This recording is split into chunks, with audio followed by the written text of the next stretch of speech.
അവരിപ്പോ വരും. കാപ്പി കുടിക്കും.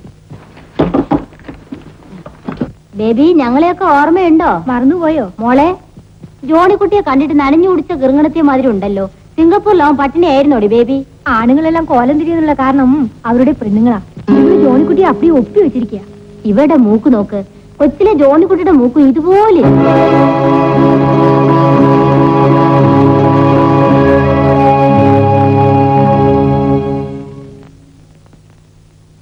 ഇച്ചായ, എന്താ ഇങ്ങനെ കിടക്കുന്നത്? അല്പ ക്ഷീണമുണ്ട്. ഒരാഴ്ച കപ്പലിൽ കഴിഞ്ഞല്ലേ. കപ്പലിലോ? നാത്തൂൻ പറഞ്ഞല്ലോ പ്ലെയിനിലാ വന്നതെന്ന്. ആ, അവർക്ക് പ്ലെയിനിൽ ടിക്കറ്റ് ബുക്ക് ചെയ്തിട്ട് ഞാൻ കപ്പലിൽ പോന്നു. മദ്രാസിൽ നിന്ന് ഒരുമിച്ചാ പിന്നെ വന്നത്. മോളെ, അപ്പത്തിന്റെ കൂടെ ഇരിക്കൂ. ആന്റി കുളിച്ചിട്ട് വരട്ടെ. ഇതെന്താ ഇവൾക്ക് അപ്പത്തിന്റെ അടുത്ത് പത്യമില്ലല്ലോ? പിന്നെ ഞാൻ അവളെ കുഴയിക്കൊണ്ട് നടക്കുകയല്ലേ. ഇച്ചായൻ എവിടെ പോകുക? എനിക്ക് എറണാകുളം വരെ ഒന്ന് പോകണം. അപ്പച്ചോണ്ട് പറഞ്ഞേരെ. എനിക്ക് വയ്യ, അങ്ങോട്ട് ചെന്ന് പറ. ഇതെന്താ ഇച്ചായന് മുമ്പില്ലാത്ത പുതുമയൊക്കെ? നാത്തൂനോട് പറയണ്ടേ? ആ, പറഞ്ഞേരെ. ആ, എനിക്ക് സാരി കൊണ്ടുവന്നോ? ഏത് സാരി? നാത്തൂനോട് ചോദിച്ചപ്പോ കൊണ്ടുവന്നിരിക്കുമെന്ന് പറഞ്ഞു. ഇവിടത്തെ സാരിയൊക്കെ കൊടുത്താൽ മതി.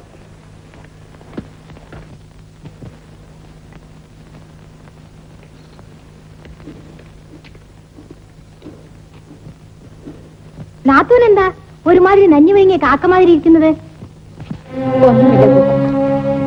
വന്നിട്ട് ഒരാഴ്ച കഴിയുന്നതിന് മുമ്പ് ജോണിച്ചായൻ എന്തിനാ പരവശപ്പെട്ട് എറണാകുളത്ത് പോയിരിക്കുന്നത്? എനിക്കറിഞ്ഞുകൂടാ.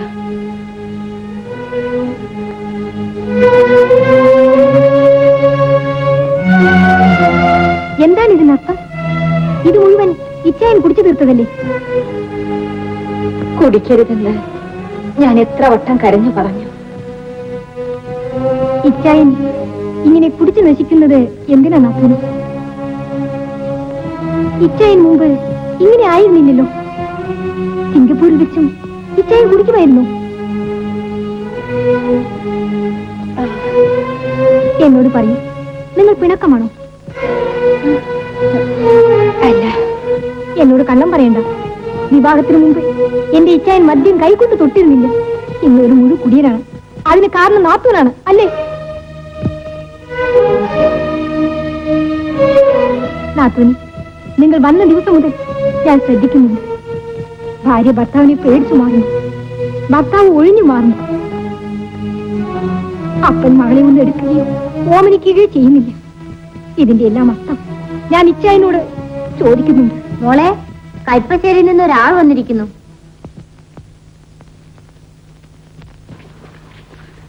കൊച്ചാപ്പിച്ചായ. എന്റെ മോള് കൊച്ചെ, ദൈവം ചതിച്ചു.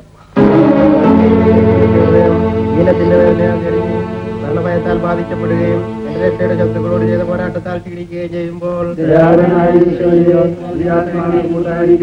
എന്നെ വർണ്ണത്തിന്റെ അടയാളമായി ഒടുക്കലത്തെ കണ്ണുനീരുകളെ ഞാൻ ചിന്തുമ്പോൾ അവയെ പാപപരിഹാര ബലിയായി കൈക്കൊള്ളുവാൻ